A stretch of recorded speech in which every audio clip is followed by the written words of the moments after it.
Dit is de podcast van Omroep Friesland. Noordwien. My Willem de Vries. Kom verder.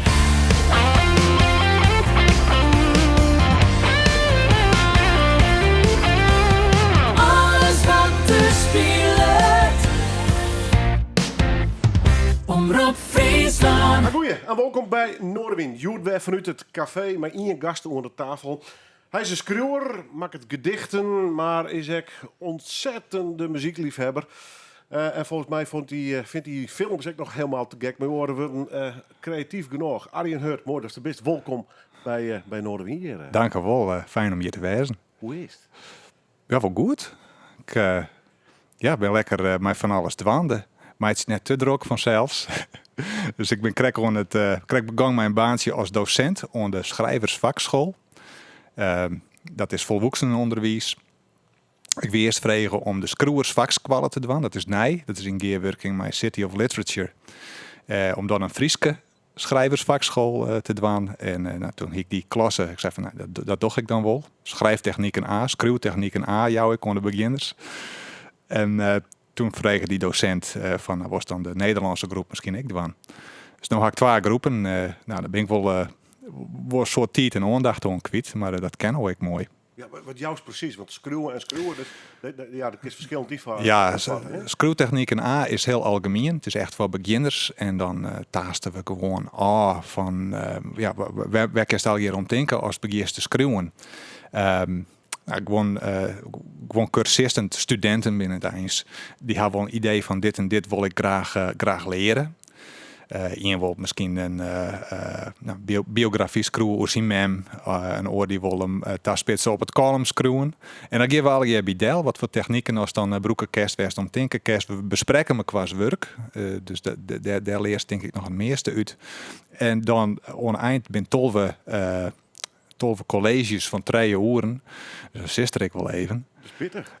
Dat is, dat dacht ik aan het begin van, god, 3 uur, dat is wel, dat hakt er wel in. Maar het is examen waarom, als het mij een groep van 10 best en iedereen is wat ontwurt en er ontstaat wat een chemie, dan let ik zich gewoon met me praten. Dan is het examen waarom. Maar aan het eind, dat kan het best wezen dat je ontdekt hast, dat je misschien volle meer een talent hast om van band te schreeuwen of psychologische romans of een thriller te maken. Dus ik een beetje sjen van, wel leidt in zijn talent. Ken je die natuurlijk als dichter? Ja. Maar bist u qua schreeuwen, ik wil dus bijvoorbeeld in een romans of de lange verhaal? Nou, ik wie zelf, ik wil graag bannenboekenschreeuwer worden. En toen ben ik begonnen met poëzie. En het die blikken dat ik wel mijn talent wie. Dus de kwarte stukken schreeuwen. En daar jocht ik me nou ik op. Het is net dat ik dan steeds van dat ik nooit eens wat oorschreeuwen ken. Een column vind ik leuk. Maar ja, ik vind het altijd wel fijn dat ik op één side schenken en werd het begint en ophoudt. En dan had ik heel nog je moeite met de structuur. En een lang verhaal schreeuwen, dat is toch heel oors. Ik hou ervan om spontaan in een idee te knallen. Daar is een idee om iets te mijten. Een gevoel kan een los woord wezen en dan begin ik gewoon. Dan weet ik net altijd precies waar het heen gaat. En dan kan je die zelf verrassen. Ik denk dat het schreeuwen van een verhaal of een roman, dat volle meer structuurwerk is.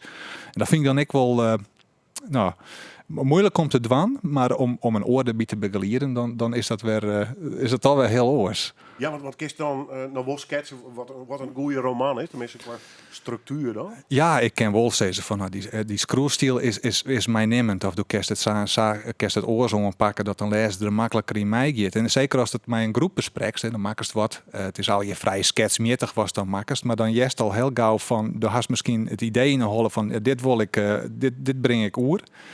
En dan jest van die oren wel van, zo komt het oer. En wat is dat dan? Dat het heel oors oer komt. Of dat mensen iets net snappen. Of dat, dat mag eigenlijk vanuit die eigen holle naar de lezer ta. Nou, daar ken ik wel bij begeleiden. Ik ben natuurlijk net alleen nog een schroewer, maar ik een lezer. En dan mag het wat onder woorden brengen kennen. Vind je het leuk? Onderjocht, ja? Ik vind het heel spannend. En ik zou er nooit zelf voor kiezen. Het is dat ik...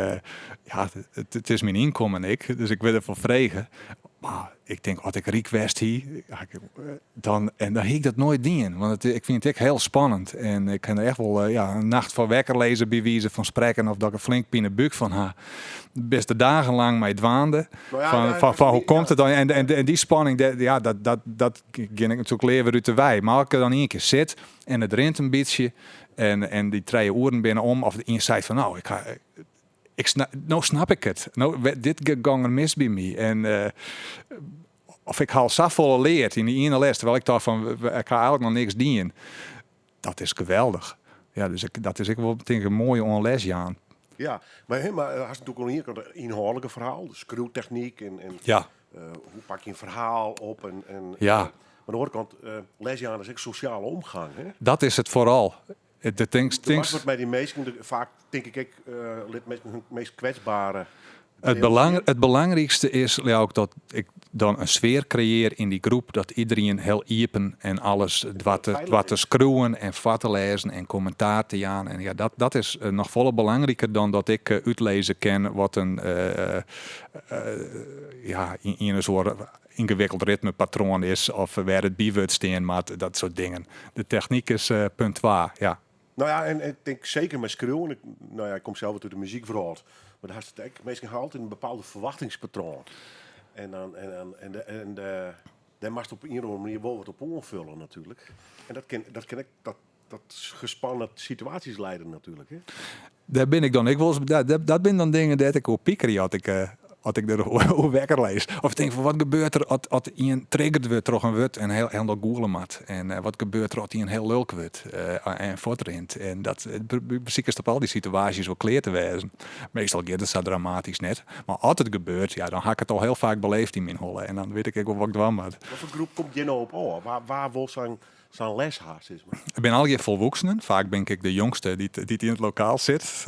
Net al jij, maar bij mensen die mijn pensioengang binnen, die het altijd al dachten van ik wil wel screwer worden, maar te druk. En mensen die het misschien voor hun werk bepaalde screwtechnieken, denk van daar kan ik wel broeken bij mijn werk. En voor oren is het een soort een uitlaatklep. Ik wil graag dingen van mij afschreeuwen. Dat ben een beetje de algemene instremers. Ben in Drachten opgegroeid in Huisterveen, is ik het zo goed? Ja, in het ziekenhuis van Drachten. Dus ik krijg als heel veel meesken. Dus eigenlijk zoek beter zeggen kan hikken en tijn in Huisterveen. Ja, maar goed. Daarom sprong, maar hoe lang has je werken? De hele jeugd? Ja, ik had daar wennen rond 1996. Dus toen wie ik 20. Ja, 20 hier. Wie mooie tijd?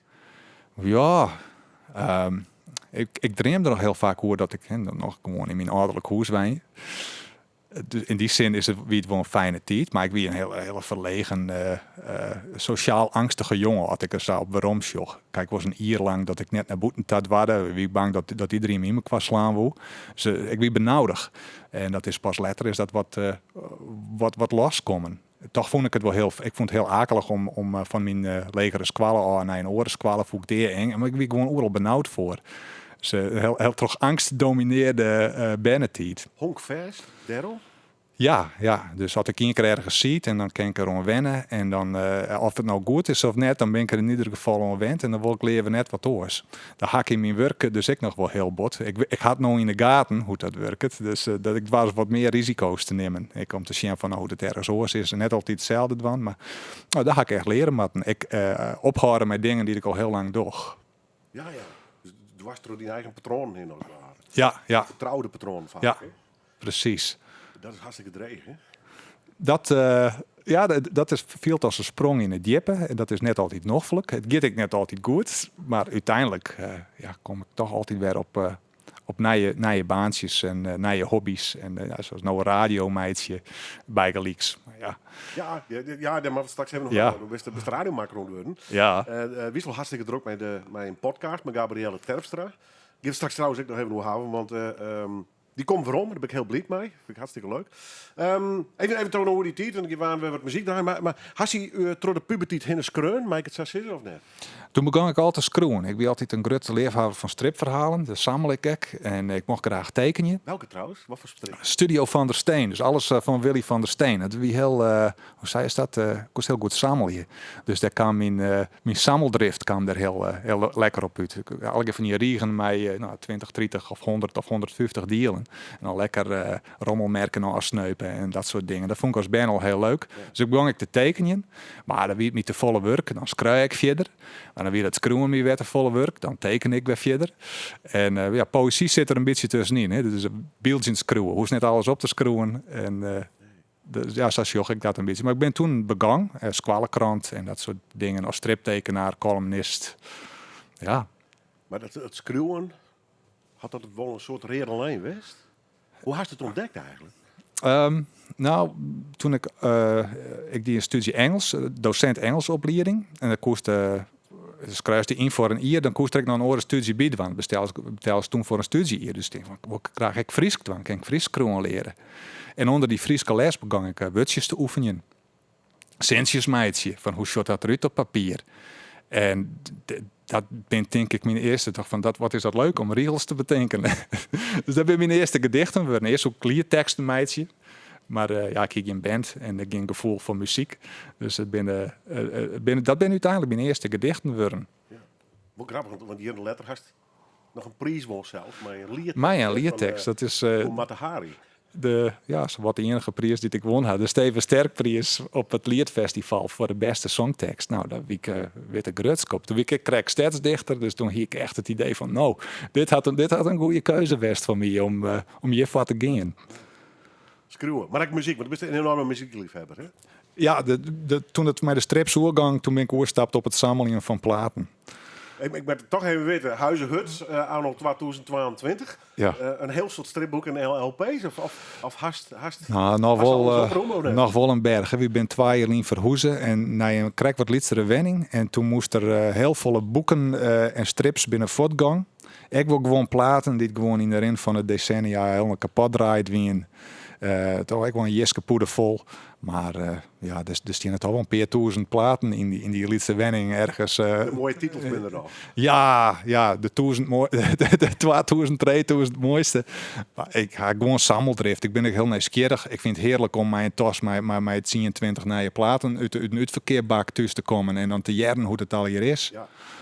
Ja, absoluut. Ik ken me er wel Ja, heel herkenbaar. We zetten nu het eind, vond ik, want ik hier een beetje associeer met wat heavy metal en dat soort muzieksoorten. En ze zocht maar weer dat ik in dit geval wel weer verrassend. Hier ben ik kennen met Dinah Washington en Man About the Boy. Klassieker. En het begin is ik voort. Dat is het. Dat was gewoon, wist het, hè? Dat doet het hem. Dat loert van die blazers. En ik ben fan geworden van Quincy Jones dit jaar. Ik heb wat oude opnames van hem als bandleider. En dat had precies datzelfde lood. Ik denk, dat doet me ergens aan denken. Wat vind ik dit mooi. Ik denk aan dit versje dus van Dinah Washington. Begint ik mij dat, zo'n heel dremerig, magisch blazerslood. En die blikken, dat wist ik dus net. Dus ik produceer toch Quincy Jones. De grote. Ja, en dat ik de boy that's mad about we. dus dat gang hit om daar in de studio blijkbaar. Ja, maar het levert wel mooie dingen nog, hè? Heerlijke muziek. Is in de het is wat flauw. Soms gaan mensen conflicten nedig of drama in hun leven om daar mooie creatieve dingen te komen. Hast u dat ook wel eens nedig of bist u in alle rust en stabiliteit mooie gedichten schreeuwen?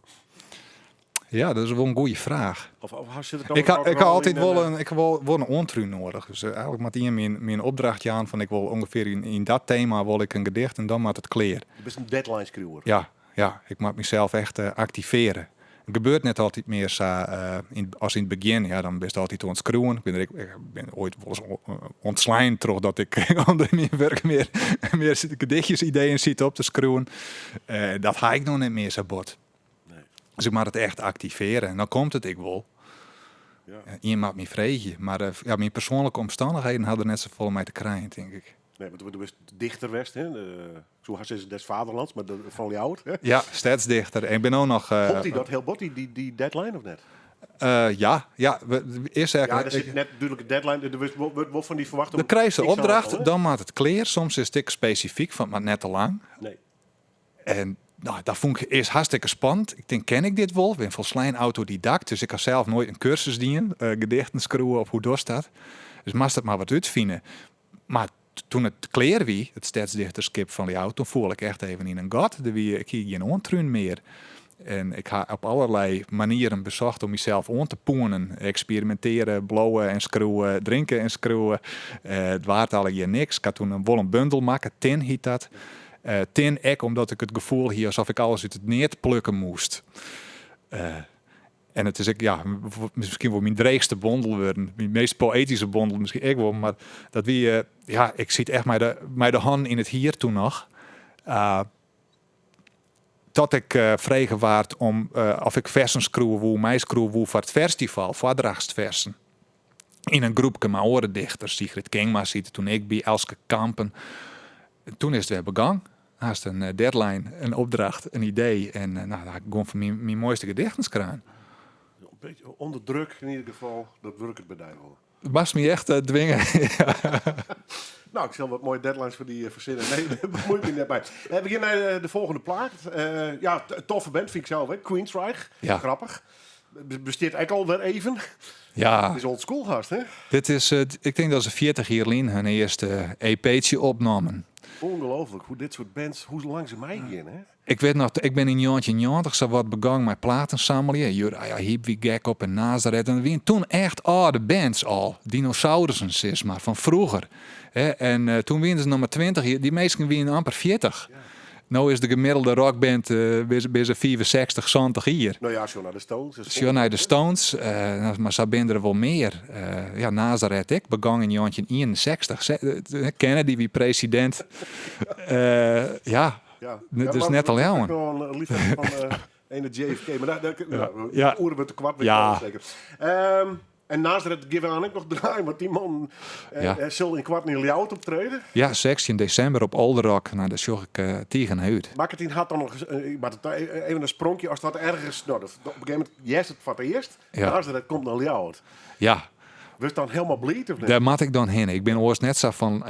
Ik mij graag thuis gewoon platen jaren. En hoe net zo beslist altijd naar een concert. Nee. En dan de mensen die het bier drinken en het erheen al lullen. Dat vind ik dan heel vervelend. Dat is precies. Hè? Maar dus ik hoop dat dat wat afvalt bij Nazareth. Maar nee, als Nazareth komt en Queensryche of Uriah Heep, dat ben van die bands. Nou dan ging ik terug Ramen en Rutten en dan mat ik heen. Ja, mooi. Van trouwens de originele line-up nog iets oer bij zijn Queensryche, wist je dat? De gitarist Michael Wilton, de bassist Eddie Jackson. En de nieuwe jonger Todd La Torre hitter, die is er nou toch ook zien hier bij Fjouwer platen. En ik ga ze nog 2 keer live zien. Ben vaak de frisse nieuwe bandleden die dan op het podium het meeste uitstralen. Ja. Dus de band ziet heel krampachtig vasthouden aan de vertrouwde line-up voor de oude fans. En die dan... het is meer het romantische idee. Ja. Ze zijn er alle keer nog. Het is voor gewoon mensen wel heel belangrijk. Die willen die bekende gezichten zien. En dan is de bezetting vaak nog belangrijker als de muziek. Ja, ik begin er ook over. Ja, ik had dat dus... Ik weet, toen ik fan werd van die Purple, Uriah Heep en Black Sabbath, nou toen hingen die al 20 verschillende bezettings hadden. Dus dat maakt me helemaal niks uit. Ik vind het alleen maar interessant. Ik denk van, hoe klinken ze met die jonger en hoe klinken ze met die toetsenist. En ja, ik hou van afwisseling. Dus het maakt me helemaal niks uit. Maar Nazareth is ik nog maar 1 origineel lid. De rest is al je idee. Ja, spietig nog. Nou ja, het is een generatie muzikant die vaak niet altijd zo'n leven. Dat wil ik weer. Altijd op reis, roken, drinken. Ja. De verleidingen, laat ik het maar op horen. Queensryche, wat we dragen is het nummer Forest en dat is redelijk recent. Dat is van de recente CD DNA, Digital Noise Alliance. Een plaat die vind ik heel veel omdenken het zeker van fans van de traditionele metal, maar van metal zat dat ooit wie. Eind jaren 80, begin jaren 90. Ja, daar pikken ze het op en zag ze verder.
ballad in dit hart, dacht ik. Het is heel sfeervol. Ja, het is wat oors als een standaard rockballad.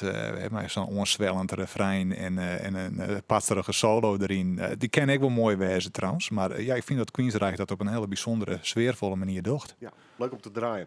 Voor de mensen die kijken inschakelen, Arjen Hutt is hier bij mij te gast. Ik noem hem Skruwer dichter, maar hij doet nog volle meer. Hij debuteerde met zijn poëziebundel in 2004. Dat wie Nachtzwimmers. En zo'n tijd heeft een aardige verzameling bundels uitgebracht. En ik op een manier best wel publiceerd.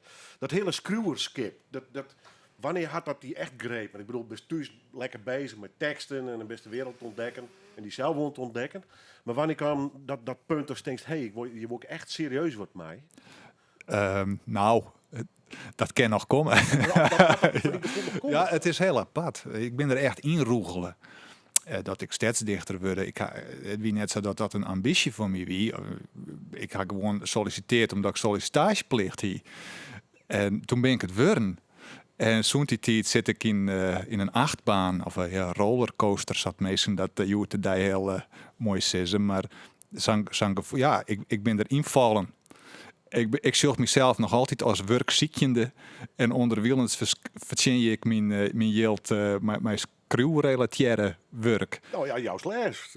Ik jouw les. Ja. En, maar dat is ik, ja, dat maak ik echt even om mezelf heen stappen. Want ik had altijd het idee, of heel sterk het idee bij mezelf van, ja, maar dat ken ik helemaal net. En dan zei ze oren van, dat kerst toe worden, maar stoet doen. En daar ben ik. Ik ben er net zo heel. Als ik dan oren scroer, soms oudere scroer, soms joch of lees in opiniestukken over de literatuur, dan denk ik, ja, die hebben een heel duidelijk beeld van samat het wezen. Dit is mijn literaire, dit is mijn poëtica en. Dat is alle je boetenkant. Dus ja, tuurlijk, want daar was ik muzikant. Er was gewoon druin terug. Daar had een idee, er was wat meidje, daar had de aardigheid aan. En dat is het bij mij. En net zozeer van ik wil scroer wezen of ik ben dichter. Vind ik nog altijd raar om te zeggen van op te scroeven van ik ben dichter. Of Arjan Hutt, beroep, ja, dichter. Het is een gek. Dat was in een eigen Wikipedia-pagina. Dus ja.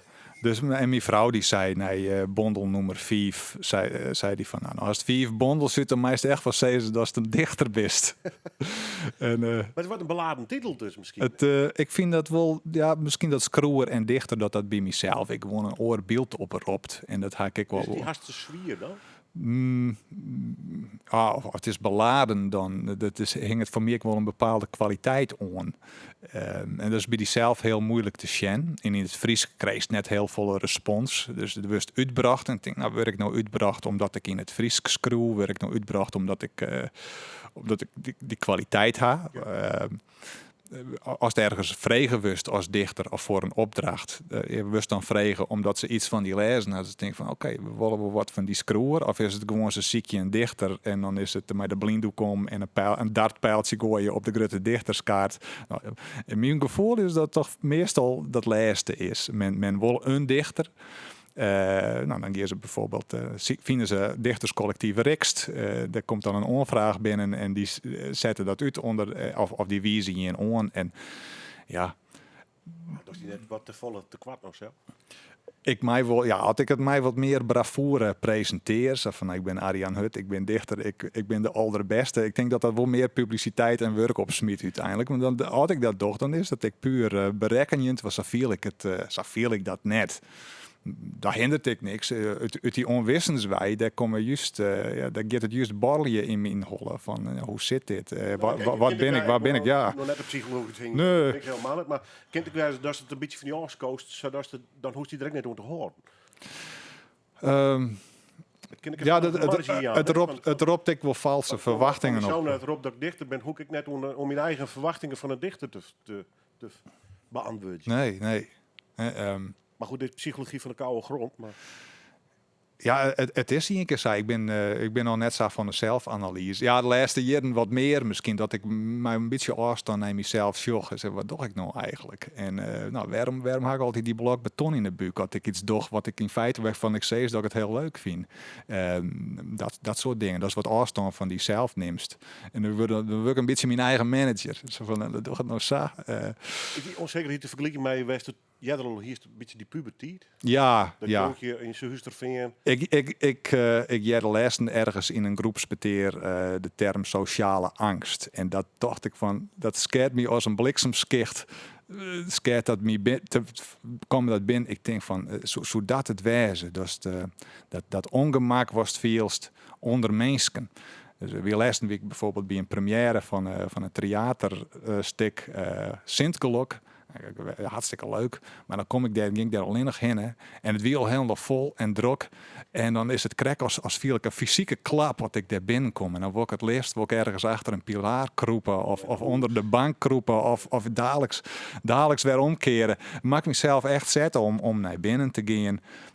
Maar weet ik voor mezelf. Dan maak ik gewoon even 10 minuten, 15 minuten. Maak ik even wennen. En dan ging ik alleen nog staan. En dan zie ik wel wat bekenden. En net dat ik dan denk van, dan moet ik hinnen, maar dan moet echt wennen. En Dat dorst het. ja, toch ik het wel. Vroeger gang ik vaker, die ik het toch net. Maar ik heb geleerd dat terug te zetten. Ja, dan went dat wel een beetje. Ik ben net zo gauw. Als het mij leert, dan waren dichters om muzikanten koppelen. Nou, binnen 5 minuten dan hadden de meeste mensen haar contact. En bij mij kan het echt voor 2-3 uur worden voordat ik even contact met je heb. En dan komt het ik wel. Maar die eerste 2 uur denk ik van, ja, wat doe ik hier? Ik jij je net. En ik pas je net. Ze mij me net. Of weet je, er komt van alles, gaat het door die heen. En dan ik snap nou dat het om mezelf leidt. Dat alle keer... Maar goed, dat betekent wel de verrakseling dus in wezen. ik doe heel veel dingen nou, die ik zie in Elien echt net dwaard. 3 uur bij een groep mensen, volwassenen, waarvan dan ben ik onwis als docent. En gewoon mensen die hadden dan 40 jaar voor de klasse staan. Ja, dat vind ik die eng. Ja. Maar gewoon dwan. En dat is juist wel. Ja, want net bij ben ik nog steeds vrijwilliger bij Slieker. Ja, daar ga ik dienen. Dus Filmhoes. dat ga ik dus specifiek dienen om te leren met mensen omgaan. Dan ga ik ook voordat ik daar begang, wie ik zo nerveus. Ik kan me nou naar me indenken. Maar dan denk je van, als er dit gebeurt, als hij een hartstilstand krijgt in die film, als hij zulke ideeën hast. En dat kan ik wel gebeuren. Ja, ja dat is dan. Maar de kans is net heel de kans is net heel groot, de best net alleen nog. Maar ik gewoon, ja, van de zit achter de kassa, de wist iets net en dan. Gewoon litse dingetjes. Het klinkt bijna een beetje falings, maar is dat het echt bang om in fouten te maken of juist het omgaan met die mensen? Allebei. Het is allebei. En daar had ik dus, Gabrielle is daar dus vrijwilliger. Die had haar dadelijks opjoen als coördinator. Dus dan best ze maar eindverantwoordelijk voor die 2 vrijwilligers en alles wat er gebeurt. Ik zonder enige ondervinding had zij dat dienen. En denk van, dat vind ik dan zo knap. En er zijn meer die dat gewoon, die stappen daarin en die improviseren hadden terug heen. Zonder alles te weten. Wil ik toch van, ik moet eerst maar eens een uur lang alles doen en precies weten hoe het alles zit. En dan zoek wel coördinator willen. Daar ben ik nog, dat proces zit ik nog. En een oor, ja, die stapt daarin, die doet dat. Als het nou goed of verkeerd gaat. Als het verkeerd gaat, hast wat leert. Als het goed gaat, gaat goed. Ja, en ik dat is weer de boetekant ook. Maar dan wist ik net hoe ik dat soort mensen jongens weer op een bank zitten. Ken best, ja. Misschien wel ja. dezelfde. Maar ik had er wel bevonden. Eline de Vries koek daar ik van, de theatermaker. Die wie daar ik gewoon instapt als coördinator. En nou ja. Maar dat treft ik weer meesken. Ja, ik vind het hartstikke leuk om met meesken geer te werken. Dus. En ik heb helemaal geen moeite met het kaartje checken of het werkje met meesken onder de kassa. Ja, dat is een kaartje knippen, ja. Ja, het is toch even een praatje met even hoe die film praten. Dat is, voor mij is dat, omdat ik als crewer zit ik toch vaak al innig. De sociale kant vind ik hartstikke leuk. En ik ben graag in het museum en gratis naar de film. Dus dat had hier Fadion. Mooi plak ik nog. Ja. Ja. Hoe gaat dat trouwens dus? Had je een aparte ruimte of zou het heen om te schreeuwen? Als ik rust wil, ging ik op zolder zitten. We hebben gewoon een zolder mee. Dat is echt een kamer met een verse trap erin. En als ging ik naar het resort te zitten. Ja, dat vind ik een noffelijk omjouwing om te werken. Dus ik een beetje, daar slaagt het altijd wel. Dus dan ga ik altijd aan dezelfde tafel zitten. Wat heeft rust nodig onder kop? Een bepaalde ontspanning. Dus maar als ik op de soort, ik had net een mobiele telefoon, dus als ik daar zit, dan kan ik net bellen weer de minder in dat de katten me kwijne hier en vleenen of dat de koffiezetapparaat het plotseling net meer. Dat ik me altijd thuis binnen al die dingen die ertussen trok komen. En op de soor is dat dan net zo. Dan werk je rustig. En ik vind het wel fijn om wat mensen om je heen te gaan, maar net te druk wezen. Dus er zijn vaak jonge mensen om het studeren. Dat is ook gezellig. Maar de eerste trouwens die het in gedichten leest, moeten die zelf om? Ja, dat haak ik eigenlijk net. Oké. Nee, mijn vrouw die wil dat net. Dat komt ik omdat ik heel vaak dan nog dingen verhoor. En die wil ik net die druk, denk ik, van een proeflezer wezen. Nee, ik doe het helemaal zelf en dan stuur ik het op. Ik heb wel wat, die festivalgroep, dat had alle jaren West. Op mijn laatste week, ik ben de begeleider van die groep. Dus dan krijg je een orenrol. Maar dat is een manier om een beetje mij me te sparren. En ik zou nou, als ik dat nou wil, ik denk dat ik me dan misschien eens even een Gabrielle wat lezen lid. Of als ik een bondelmeidje vreeg ik Elske Kampen altijd, dichter, dat ik enorme fan van ben. Die is wat redacteurs is.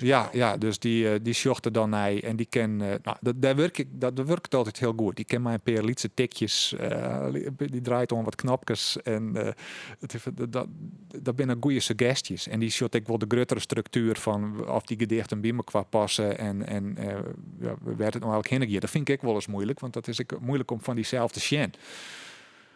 Dit is mijn thema, je hakt het eigenlijk altijd door. Ja. Nou ja, in sommige bundels pakte ik verschillende thema's weg. Hè? Ja, maar dan was het toch... ik vind het moeilijk om dat zelf te doen. Ik deed het vroeger voor zelf, maar dan weet vaak... ik heb zomergedichten, wintergedichten, of dat ik chronologisch die... En het is fijn om iemand te hebben die krijg een beetje meer afstand had. Ja. Nou ja, en ik zeker net het moment van publiceren. Hè? De brengt die in bundels uit zijn de eerste. Volgens mij altijd bij de AFOEK uit. Ja. En dan kan ik me voorstellen, dat denk ik, er moet wel even een PR eigen nog extra heen om... Ja, dus de Elske is dan de redacteur van mij, wat die ken. En daar has de corrector Geert Tichelaar doet onder oren zulks werk. Dus dat ken ik zelf ik net zo goed. En de opmaak, dat is de omslag. Dus er werk je verschillende mensen aan die bondel. Dat is een hele onderneming eigenlijk. Straks praten we verder over het schreeuwen en de gedichten. Eerst muziek van, best een favoriete band voor mij. Maar ja, dus de vraag is, komt mijn favoriete muziek? Nazareth. Ik kom bij zo'n Texas Queensrÿche. Nazareth is 61 jaar oud. Die ben in 61 begonnen. Hetzelfde hier het Golden Earring Lauk en Rolling Stones uiteenzetten. Dus fjouwers kwallen jongens die bij me qua komen. En die had heel lang mij me qua uithouden. Nou is de een naar de oor is Stoon. Dan McCafferty, de jonger is 2 weken lien Stoon, 14 dagen lien. Ja, vrij recent hè? Die wie al mijn pensioen. Die spelen net meer in de band die nee. komt. Ze komen naar jou uit. 2013 is die ophouden en ze hadden een opvolger van uiteindelijk. Carl Sentence heet die had ik een lekkere scherpe stem, maar het is net een imitator. En ze komen 16 december spelen op Alderrock onder de Aardehouw. Dat is voor het eerst dat ik ze live zag. En dan ik nog die helden dus eigenlijk, of niet? Ja, ik ben net zo van de heldenverering, maar ja, dat is... Ik ga alle platen van Nazareth.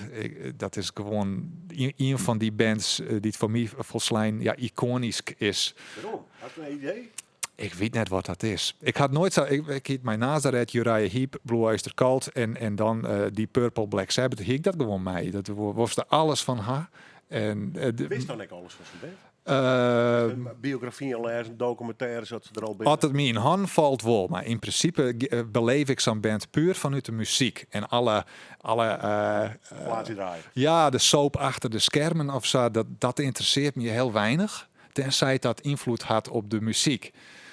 Bij Queensrÿche dat ik zat er heel gedoog achter de schermen altijd bij Uriah Heep soms maar dan lees dan als ik had bijvoorbeeld lezen biografie Ukajak had gelezen, geweldige platen, maar die Ton Scherpenzeel die beschot die plaat als een makker en die jet alles wat er verkeerd on is en wat het wijzen matten hier en waarom die net tevreden is, maar als harker beleefst u dat heel oors, daar is heel net het idee van dit hier het wijzen matten, doe beoordeelt het op wat het is en zo wil ik alle bands graag beoordelen. Dus ik lees er wel eens hoor, maar dat is meer ter verdievendage. Het draagt haast nooit bij tot de waardering van de muziek. Ik praat al hier met mijn muzikanten en sommige muzikanten, zeker als de plaat kleren is echt, jongens, ik hoef even net te jaren. Nee. Dus hij is het zelf wel even. Hè? Alles wat er maar oors, of alle foutjes, of alle wievels, ze weer om. Hoe zit het met die bundels? Kist u die mijn eigen bundels waarom lezen? Nou, dat doe ik eerst heel intensief. Maar dat is nog het maakproces. Ja, dan beziek ik me vast te stellen van ik ben een oren persoon en ik De lees Pieter van dit. Harkema Ja, of ja, Jannie en Haans. dan lees ik dit. Maar als hem voor het eerst in de slaast hem iepen, het eerste was juist is een printvlater. Een drukfout of iets was het verhoor wollen hier is wat toch net trofiert en dat is altijd zo. En dat is even heel akelig. Ja. Dat is kut. Ja. Hebben we je safol titel Nee, nog een keer nee. En nog een ja, keer. ja 20 per eigen droe hinnen en dan stiert het. Zo goed, ja, jongen. Ja. Nee, dus. Zoals mijn laatste bondel, Future in het woord. Ik sloeg hem iepen en de inhoudsobjecten voorhoor en er stier bovenaan inhoud in het Nederlands. Nooit zien, nooit één keer zien. Ja, ik denk van hoe komt dat is. Ja, dat is dan een van de dingen daarom er net naar Schenkest. Maar het is ik zo als het een beetje wurg bent of een min zin hast in de les in eigen werk, dan denk je van dit is helemaal niks. En als het een goed zin hast, dan is het geweldig. Maar dan is het van waarom kreeg ik geen reactie? Waarom leidt het net overal? Ja, dus maar de kerst, ja. Ik ken net objectief naar mijn eigen gedichten zien. Of ik maak ze al helemaal vergeten van de Ik hij dat gaat het al binnen, dat het tiet wat hoe hinder gaat. Ik vind wel eens wat waarom in.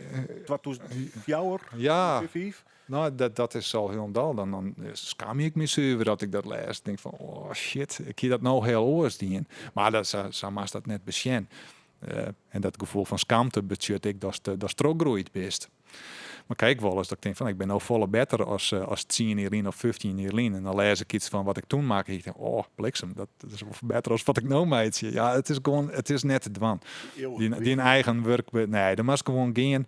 Hast misschien een idee, dit was het meidje of dit maakt de dus die best op en dan moest het loslitten en dan moest ik net te bot verdwijnen in die zelf.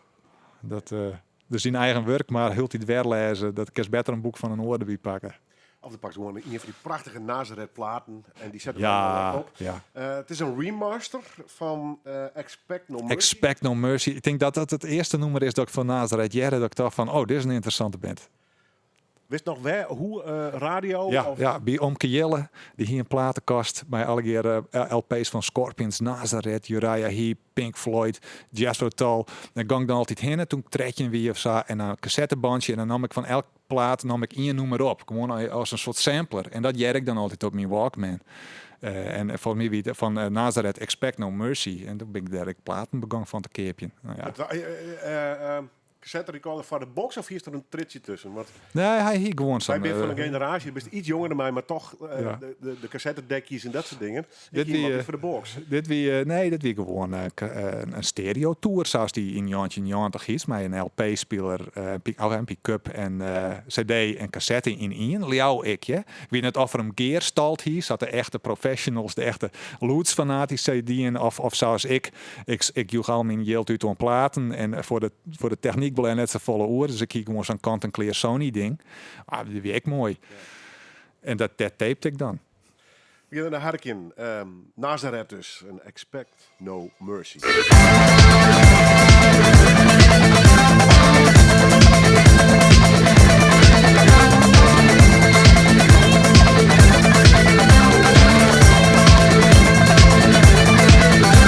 Think you're ready for the street? You wanna mix it in some fight? Let me tell you something. No, I don't wanna get you uptight. But if you're in a corner and you can't find no way out, don't look around for no help down there. There won't be any around. Expect no mercy. Expect no mercy. Expect no mercy. Expect no mercy.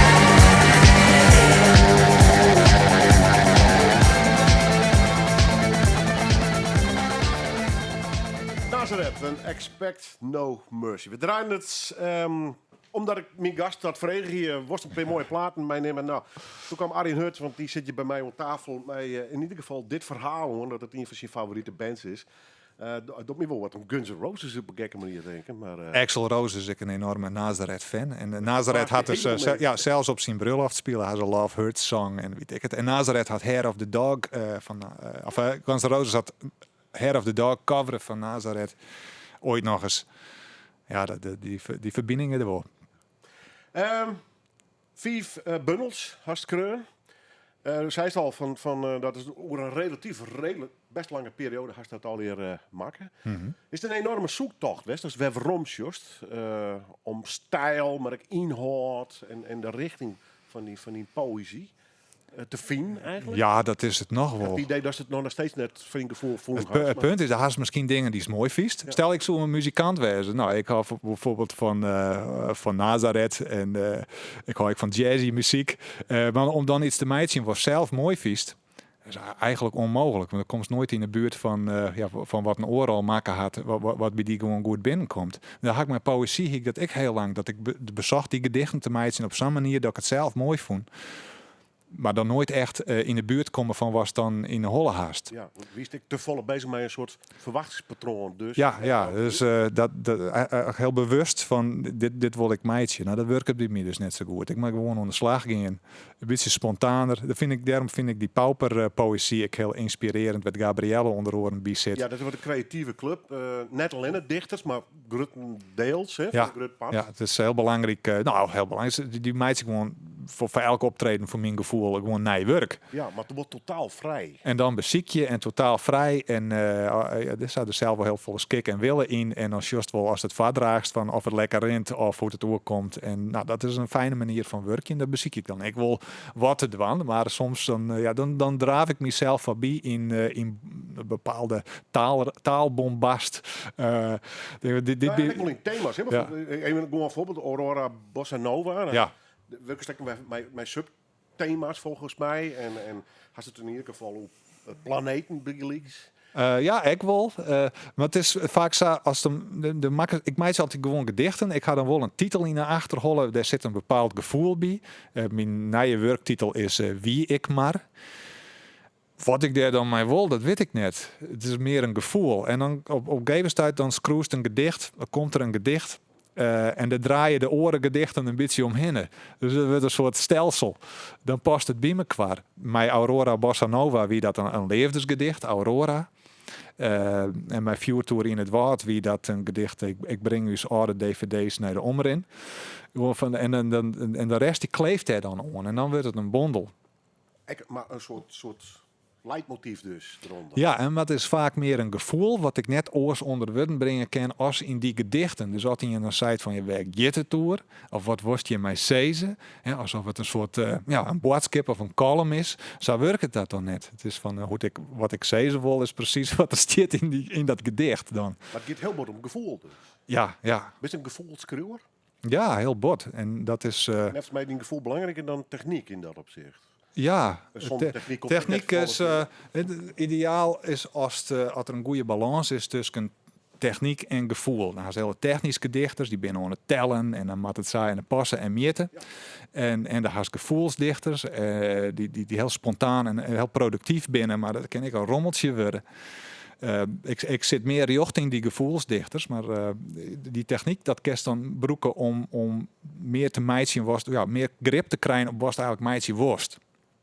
En dat hakken, vroeger schreef ik dan wel eens een gedicht. Nou, wie dan geweldig. Wie dan ben dan ik wel een goede gedicht, maar dan kwam het per ongeluk. En nu ga ik wat meer macht om het die kant op te sturen.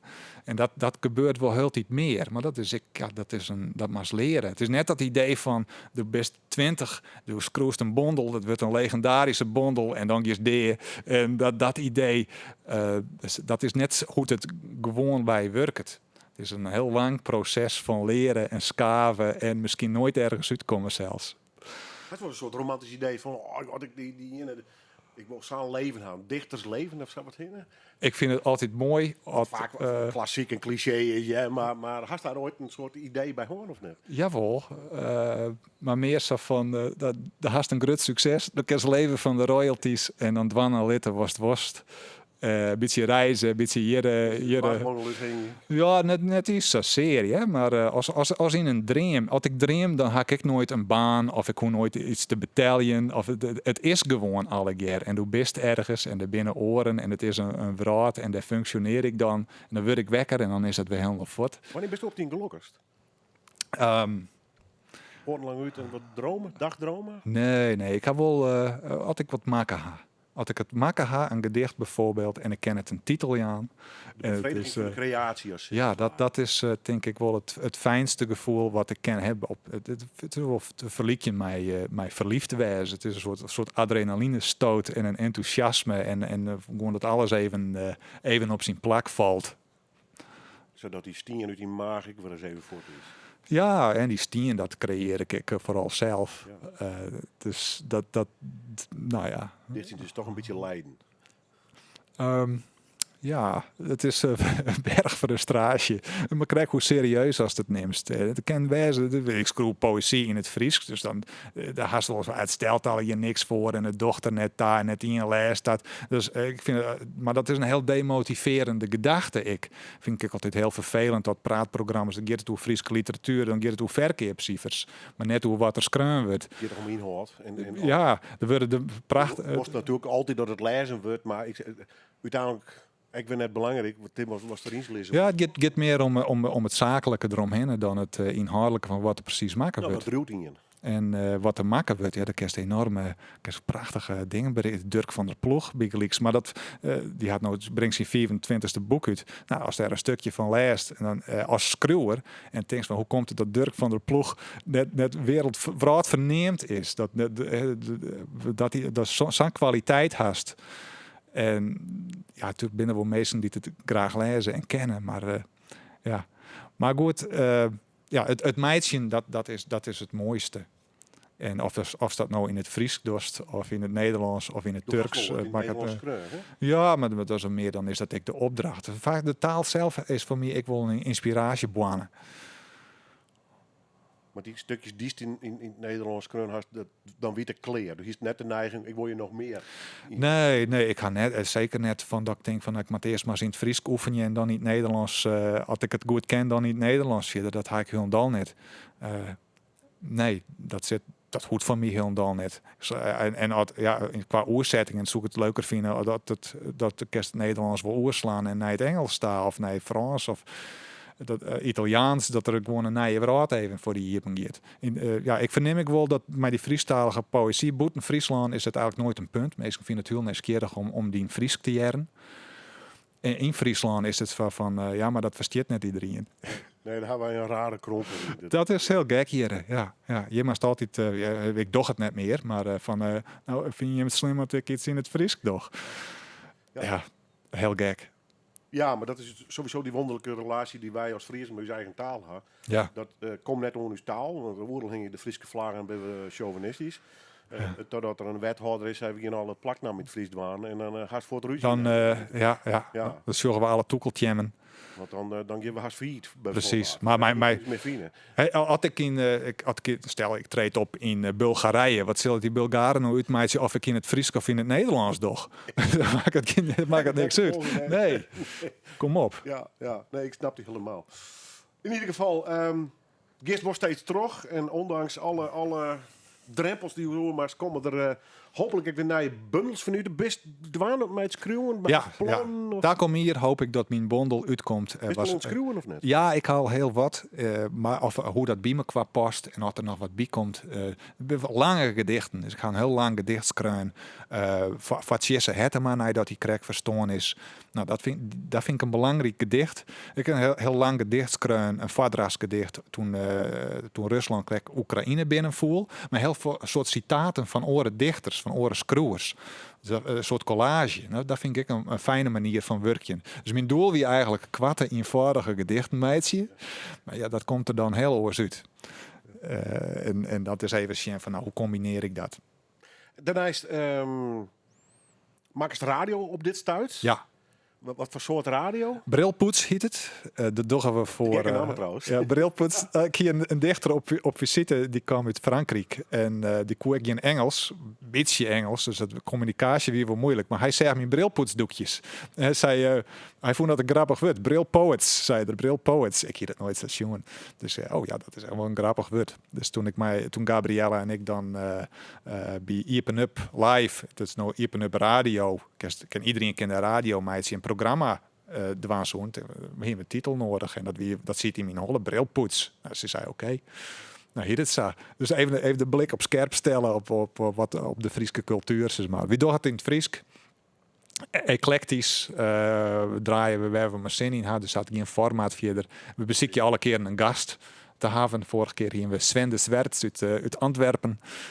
Ja, hartstikke gezellig. En dan doen we oorlogen. En Gabriel Terpstra had maar een minuut een stage rond bij Noorderwien. Dat wie een fantastisch hier. Zit ik er voort maar even bij. Mooi creatieve geest. Vanuit het Noorderwien-programma ben je met je beiden een podcastserie begonnen. Helaas, dus dat mijn haar stage ik oor aan. Ja. Maar je hebt geen terug. En dat vind ik persoonlijk heel erg leuk. Je bepraat film, poëzie, het leven eigenlijk. Ja. Whatever happens. Wanneer die podcast te jaren of wanneer je hem die opneemt? We beginnen in december verder. We hadden er een budget van gekregen, onvregen en Uit Arcadia? van de provincie. En nu is het, ja, maar we even een plakziekje. We hebben het uitsturen en de onpak zal wel in het begin hetzelfde zijn. Dus we hadden boeken, films en muziek. Daar beginnen we over en dan zullen we hoe het rent. Ik mij een gast. Ja, we moeten een beetje verschil leren van hoe werkt het met radio. Maar radio, maar we hulp iets zeggen van Jacco de Boer die dat regelt. Van dat het brilpoets is, dat ik Arjan Hut ben, dat zij Gabrielle Terpstra is. Maar jingles van mij. En jingles en dat soort dingetjes. Ja, nou ja, we klooien daar wat in om. En mijn podcast dan kerst meer behoffen je dan Gabrielle had dat dus heel goed leerd bij de stage.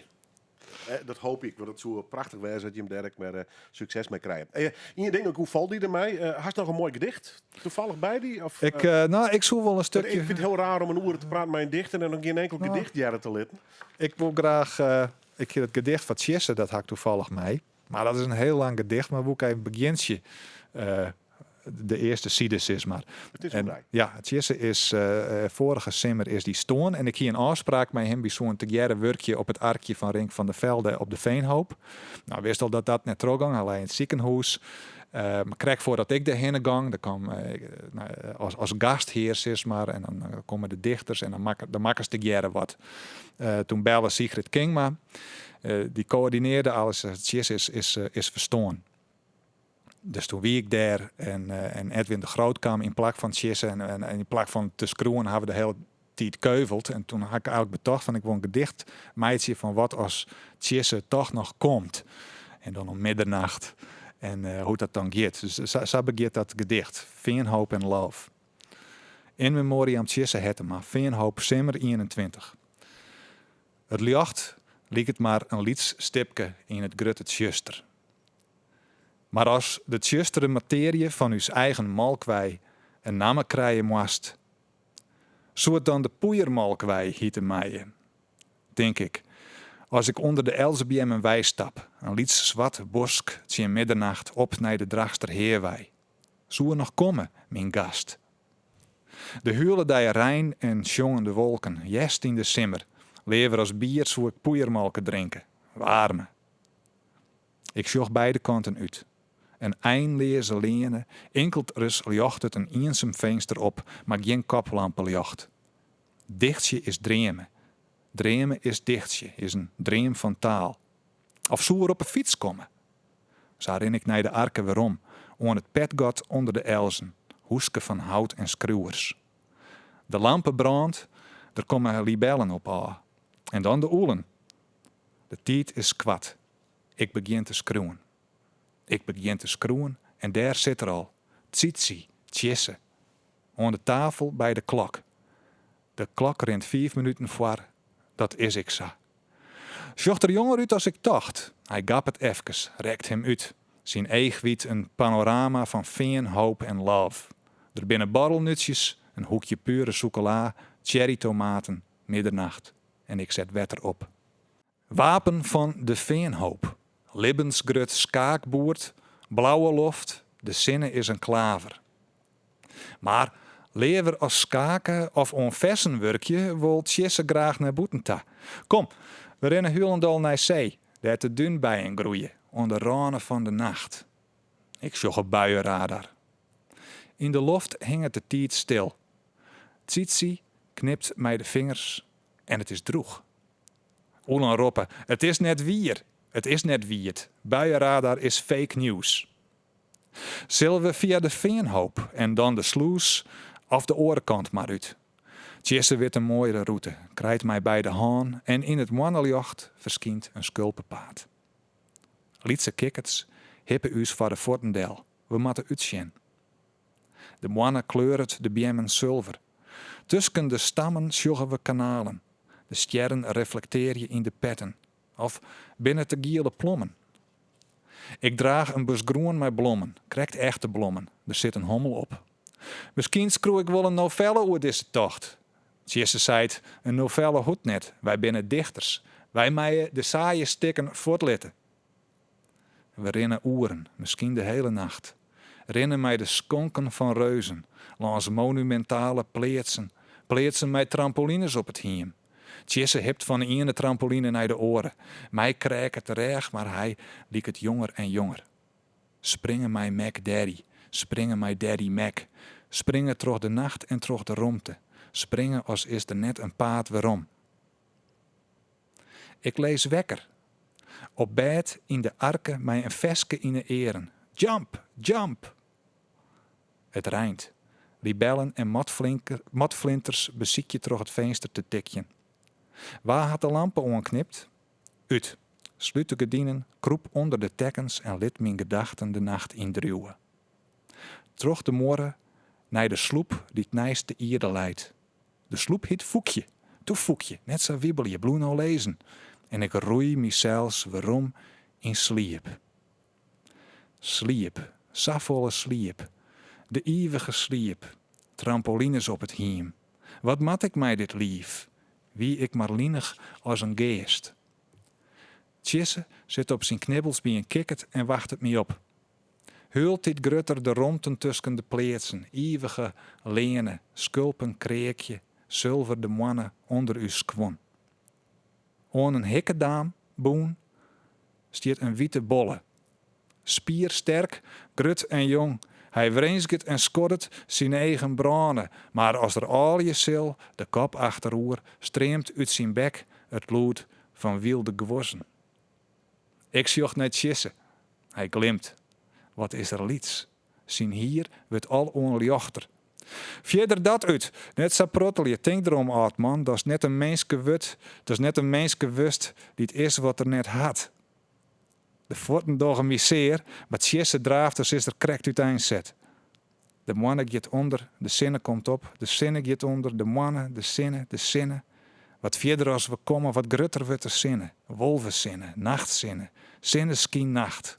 Jip reert, close-up, oranje vlammen als in slow-mo, wieljend, osa slio. We kennen naar de zinnen als op een foto. Het oervlak als een hunningskief, bijenkoer in de romte, zwevende hitte blom. Bijen bongelje, ongedurig, van ster naar ster. We rennen. Een wieke, een mannen misschien, weet net hoe lang, hoe vier. Tjesse zeit 66 jaar en dan komen we bij de dunnen. De kleen slobber je hem om het lief. Hij verliest een skoeg. De fucking dunnen. Zijn stem slaat door. Tjitsi, do onsterlijk ben, do vastlezer, do iepenteerder, do onvoltagen, onboozend gedicht. Net zo het. We hoeven net een schoolplak te vinden, de nacht is uw schoolplak. De zee wacht het. En we vertragen, rennen zo stadig dat we de klimmerplanten van uw skonken truwen matten. En uit alle hoeken walen dan muziek op. De Rolling Stones op een tjerkenwargel. De lippen van Mick Jagger klapperje, ze flapperje en sputterje, ze brommen en vibreerje, het rommelt en docht als brekt de nacht en squat de loft. Joint strikefighters in formatie. We krimpen met de handen om de eren, ont de delegage omkeert en de tijd weer blaast naar de basis. De telefoon. Ik zit op een lietse zwart fluwelen bank in de stad, in het heelal, in dubio. Een jonker mij dreemt een jonge kat, lieke donker als boeten de stwarm. Het is de muze zelfs die het bellet. Ze had een min berjocht. Ik jer haar stem en knik en aai de kat. Oelen roppen. De deer is fake news. De deer is een legen. De deer is net wier. De deer is van skiep. Oelen roppen. De deer is een grap van die favoriete vijand. De hel is in scène zet. Oelen roppen. Klik op deze link En traap je net in de propaganda van de begrafenisindustrie. In Istanbul wen het een vrouw en die wil weten wat als mijn kat een sterren. 5 in de laatste 14 dagen binnen mij ontkwam. Wat is dan het slimste? Dat ze deer binnen of dat ik ze missen mat? De tijd is kwad. Waar sjocht de gotten in de simmernacht? In het jongen van sirenes verschijnt de zee. Tjisse op het strand, een lietse jongen, laak het als een poppen, brabbel het als zoegt er de taal uit de atmosfeer en in hem verdwijnen zijn eerste woorden. Hij had de zinnen uit de loft pakt, boat het er mij als is het een bal. De reekslacht van zijn jermkes, zijn kopke zit vol nevenbulten. Ik skruw in het zaan, ont hier en net verder. Waar ha ik dit jeder field? De tijd is kwad. Ik skros. Nacht op de veranda van de arke. Achter de kraanlannen oer de wilde ie druwt een boot met sliepende mensken. De malkwei dript troch de wolken. Voetstappen van jacht, koud als rein tussen giele plommen. Ik ken de sterren onrijtje, ken ze uit het wetter scheppen. In het tjuster van de petten liek het de hemel zat dichtbij. Als de tjustere materie van de malkwei een namen krijgen moest, zou het dan poeiermalkwei hieten mijen.